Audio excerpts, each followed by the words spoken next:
নামিয়ে নিয়েছি। এবার এটাকে 1 ঘন্টার জন্য ফ্রিজে রেখে দেবো, যাতে এটা খুব ভালোভাবে ঠান্ডা হয়ে আরো সেট হয়ে ঘন হয়ে যায়।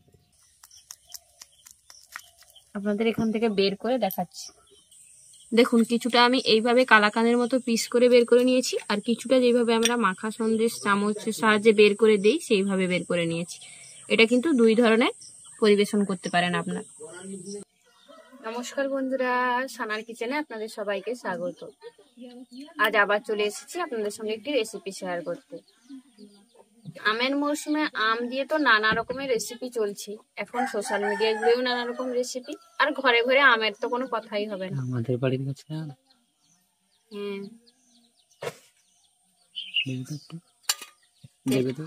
একটু দেবো। আচ্ছা, আজকে সেই আম দিয়েই আপনাদের আমের মাখা সন্দেশ বানিয়ে দেখাবো। এমনি মাখা সন্দেশ খেতে কিন্তু খুবই ভালো লাগে, আমের ফ্লেভারের এই মাখা সন্দেশটা খেতে কিন্তু আরো বেশি ভালো লাগে। চলুন তাহলে রেসিপিটা শুরু করি। প্রথমেই আমটাকে একটা গ্রাইন্ডারের মধ্যে নিয়ে নিচ্ছি।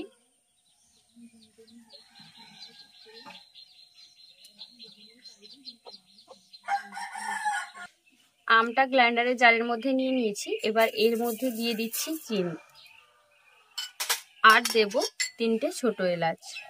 এলাচ, চিনি আর আমটাকে খুব ভালো করে মিহি করে পেস্ট করে নেব।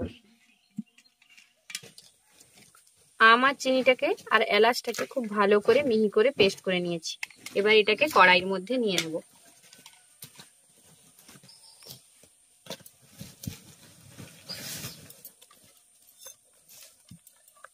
এবার এখানে আমি নিয়েছি 1 কাপ ছানা।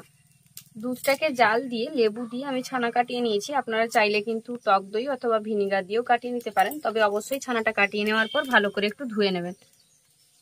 এবার ছানাটাকে দোলে করে খুব ভালো করে একদম মিহি করে দোলে মেখে নেব, যাতে এরকম গোটা গোটা না থাকে, ছানাটা খুব ভালোভাবে মাখা হয়ে যায়। ছানাটা খুব ভালোভাবে মেখে নিয়েছি। এবার এর মধ্যে দিয়ে দিচ্ছি 1 কাপ পরিমাণে দুধ। দুধটা দেওয়ার পর এর মধ্যে দিয়ে দেব গুঁড়ো দুধ। গুঁড়ো দুধটা দিয়ে খুব ভালো করে এটাকে মিশিয়ে মেখে নেব।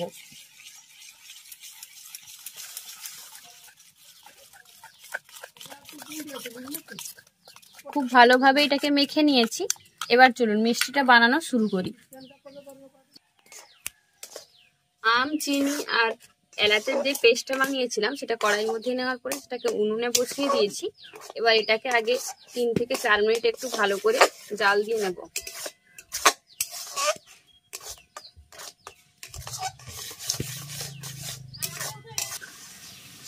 4 মিনিট এটাকে জাল দিয়ে নিয়েছি। দেখুন অনেকটা ঘন হয়ে শুকিয়ে গেছে আর কালারটাও চেঞ্জ হয়ে গেছে।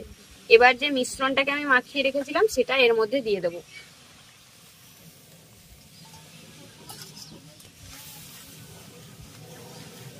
দিয়ে এইভাবে অনবরত এটাকে মেশাতে থাকবো, আর আস্তে আস্তে এটা কিন্তু ঘন হতে থাকবে।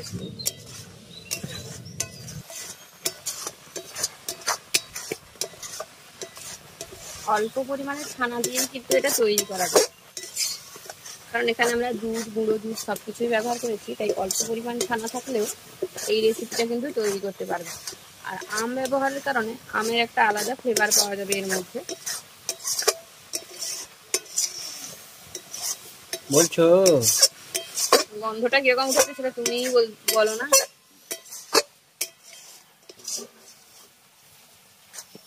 আরো কি ইয়ে করতে হবে, শক্ত করতে হবে, আর একটু ঘন করে মানে ঠান্ডা হলে এটা আরো শক্ত হয়ে যাবে। দিয়ে কি ফ্রিজে রাখো? হ্যাঁ অবশ্যই, ফ্রিজে না রাখলে মাখা সন্দেশের টেস্ট হবে না। দেখুন এটা একদম ঘন হয়ে গেছে, এখন কড়াই থেকে ছেড়ে আসছে। এবার এটাকে একটা পাত্রে নামিয়ে নেব। দেখেই বুঝতে পারছেন এটা কিরকম কড়াই থেকে ছেড়ে আসছে।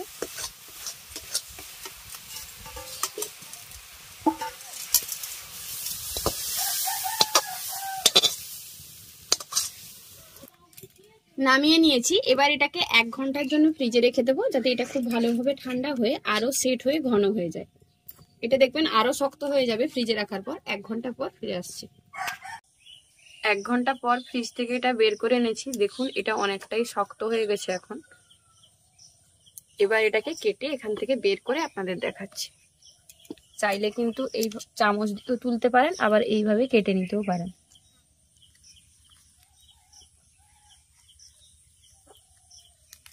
মানে এর পাগটা এমন ভাবে হয়েছে যেটা সন্দেশ বা কালাকাঁদের মতো হতে পারে, আবার মাখা সন্দেশের মতো হতে পারে।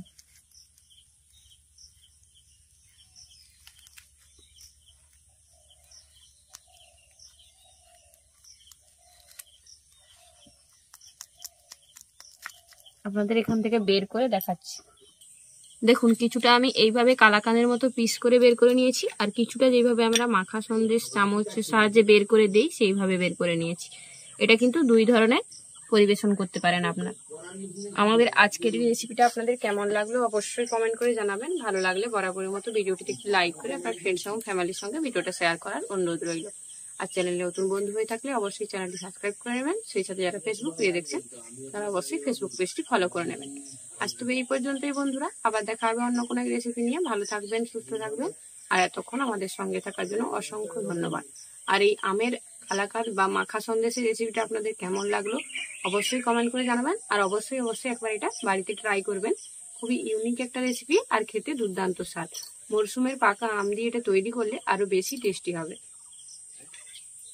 টাটা।